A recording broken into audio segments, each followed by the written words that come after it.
बिहार के चुनाव को लेकर के बहुत शुरुआत से ये कहा जा रहा है कि चुनाव आयोग की इस चुनाव में क्या भूमिका होगी, ये सबसे महत्वपूर्ण है। लालू यादव जो कि आरजेडी पार्टी के सर्वे सर्वा हैं, उन्होंने एक लेटर लिखा चुनाव आयोग को और चुनाव आयोग से लेटर लिख करके कहा कि इस पर्टिकुलर सीट को लेकर के हमारी बातचीत हो गई है और ये सीट अब वीआईपी को दे दी जाए, यानी उनकी जो सहयोगी पार्टी उसको दे दी जाए। और यहां पर चुनाव आयोग उस सीट पर वीआईपी के कैंडिडेट को मानने के लिए तैयार नहीं। पहली बात, उनके कैंडिडेट का नामांकन खारिज करने को लेकर तैयार नहीं। बिहार के अंदर आज आरजेडी की उम्मीदवार, उनका पर्चा रद्द हो गया। अभी तक कुल मिलाकर के 3 पर्चे चुनाव आयोग रद्द कर चुका है और अभी 23 तारीख तक जो है वो नामांकन जो है वो उसमें नाम वापस लेने की तारीख है, यानी कल तक जो है वो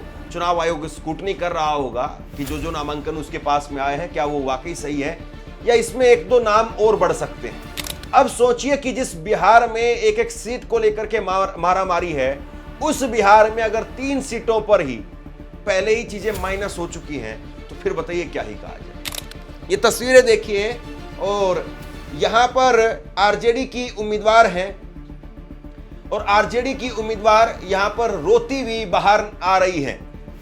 उनके चेहरे पर आंसू यहां पर दिखाई दे रहे हैं और जाहिर सी बात है किसी कैंडिडेट का जब पर्चा निरस्त हो जाता है तो फिर उसके बाद में आंसू निकल ही आते हैं और यह सबसे बड़ा सवाल है कि किस तरीके से नामांकन जो है रद्द हो रहे हैं। 3 प्रमुख दलों के नेताओं के नामांकन रद्द किए जा चुके हैं, जिसमें पहला नामांकन रद्द हुआ मडोरा से एलजेपी रामविलास पार्टी के उम्मीदवार सीमा कुशवाहा, उनका नामांकन रद्द किया गया। फिर आज मोहिनिया से आरजेडी की उम्मीदवार श्वेता सुमन, जो अभी रोती हुई आपने देखी, लालू प्रसाद यादव की पार्टी की नेता है, उम्मीदवार हैं और इनका नामांकन रद्द कर दिया गया।